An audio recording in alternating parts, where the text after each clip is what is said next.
Porter with my Tabletop Classroom, and welcome to day 0 of the first series I would like to showcase, which is all about creating immersive worlds for our players to explore, and what better way to launch the channel than with a stupidly big and epic terrain build challenge, in which I try to build 2 ultra-realistic battle boards using many techniques I have never used before over 7 days in one of the end-of-term holidays.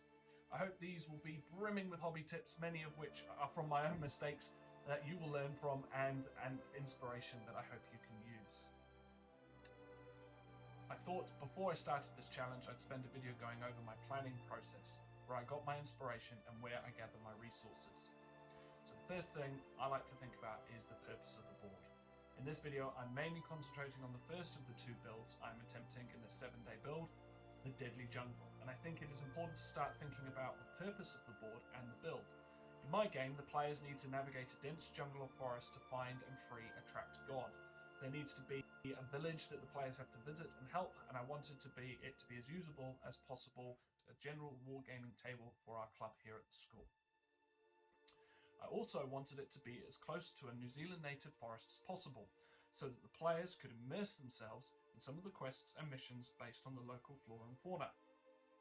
Finally, I wanted to try some techniques that I've never done, so I wanted to include some making with rock molds and making realistic ground cover.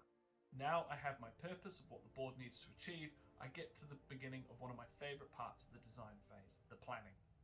I use a number of digital mood board creators, but one of my go-tos is simply Pinterest. Not just for home reno projects or flower arrangements, as you can see I have many boards and pins created here and can waste hours going down the rabbit hole of recommended pins. Here I found some awesome pins that put into pictures the crazy ideas I have in my head, like what the giant centerpiece could look like, these awesome root structures with paths through them, even something like this, giving me more ideas about levels and adding more dimensions to the board. Now with some cool concepts in my head, I love to go and immerse myself in the real world example, if possible, in what the board could look like, and it just so happens that I was taking a group of students out to the local native bush for a biology field trip, and snap some awesome footage, not just for ideas, but for cutscenes I like to make to set the scene when players start new chapters and quests.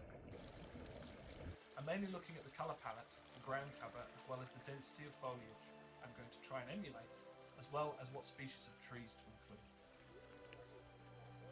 So, having seen some awesome art and ideas online and getting into the forest, it is time to start formulating the plan. Now, I'm no artist, but I find it hugely valuable putting pen to paper to sketch out a few ideas and get a rough sense of the positioning and what layouts might work. Now that that's done, I have to work out how to achieve all of this. Upskill time. We had this corny saying in New Zealand teaching about being lifelong learners, but it is so true and amazing with what we can learn in this day and age and how accessible it is. For this project, I binge watched hours and hours of Luke from Geek Gaming Scenics, Lockie from Zorp, and Neil from Real Terrain Hobbies. So a massive shout out to all of you who put out amazing content. You guys have been a huge inspiration for me and for me creating this channel. Now that I have an idea of what is required, I need to start gathering resources. And as a teacher, I have a strict budget of nothing, so wanted to spend as little on this as possible. So as this board is heavily rooted in nature, that is where I started looking for resources. My first port of call was the beach. So I threw the kids and wife into the car and headed down to our closest beach that happened to have a nice fresh deposit of driftwood. I love this stuff and spent a lovely walk with my little helpers looking for interesting shapes, particularly root structures, and making sure the pieces I picked out were dry and not waterlogged.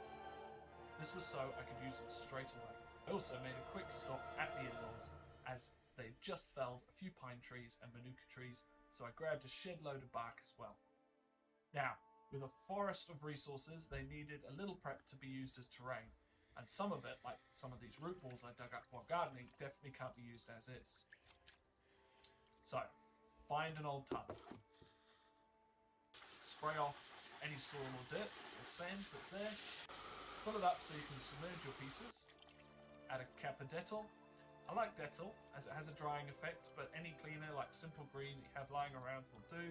Just give them a good soak. I left these in for half an hour.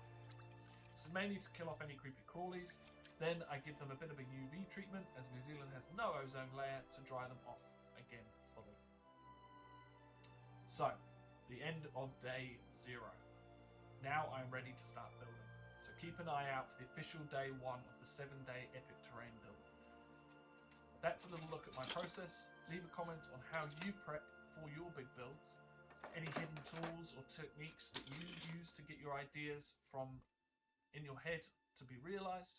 And if you like where this channel is headed, please hit that like and subscribe button and help me grow this channel. Catch you in class.